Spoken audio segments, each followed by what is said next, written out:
സച്ചിദാനന്ദൻ മാഷിൻ്റെ ചില പ്രണയങ്ങൾ പടർപ്പനി പോലെയാണ്.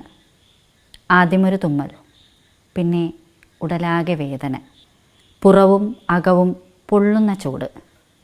ദുസ്വപ്നങ്ങളുടെ ഒരാഴ്ചയ്ക്ക് ശേഷം അത് ശമിക്കുന്നു. നാം ഇപ്പോൾ മറവിയുടെ സ്വാസ്ഥ്യത്തിലാണ്. ചില പ്രണയങ്ങൾ വസൂരി പോലെയാണ്. പൊട്ടുന്നത് കുളിരോ കുരുവോ എന്നറിയാതെ നാം പരിഭ്രമിക്കുന്നു. പ്രണയതാപത്തിൽ ശരീരം ചുട്ടുപഴുത്ത് ചുവക്കുന്നു. നാം അതിജീവിച്ചേക്കാം, പക്ഷേ പാടുകൾ ബാക്കിയാവുന്നു. ആയുസ് മുഴുവൻ ആ ഓർമ്മകൾ നാം ഉടലിൽ പേറുന്നു. ചില പ്രണയങ്ങൾ അർബുദം പോലെയാണ്. ആദ്യം നാം അതറിയുന്നേയില്ല. വേദന തുടങ്ങുമ്പോഴേക്കും സമയം വൈകിയിരിക്കും. അവൾ മറ്റൊരാളുടേതായിരിക്കും. വൃഥാ പെരുകിയ ആ പ്രണയകോശത്തിനുള്ള മരുന്നുകൾ നമ്മെ കൃശമദനന്മാരാക്കും. അവഗണന ഫലിക്കാതാവുമ്പോൾ കത്തി വേണ്ടി വരും.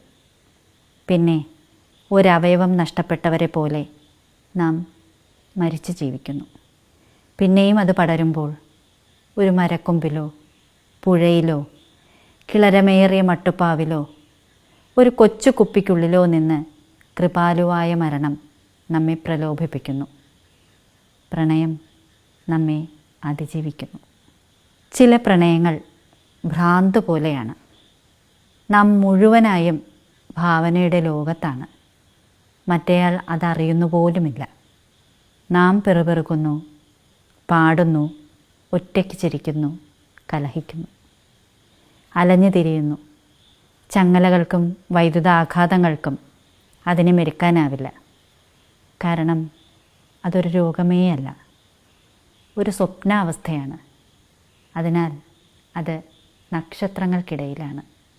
ഒരിക്കലും സാക്ഷാത്കരിക്കാനിടയില്ലാത്ത പ്രണയമാണ് ഏറ്റവും മനോഹരമായ പ്രണയം.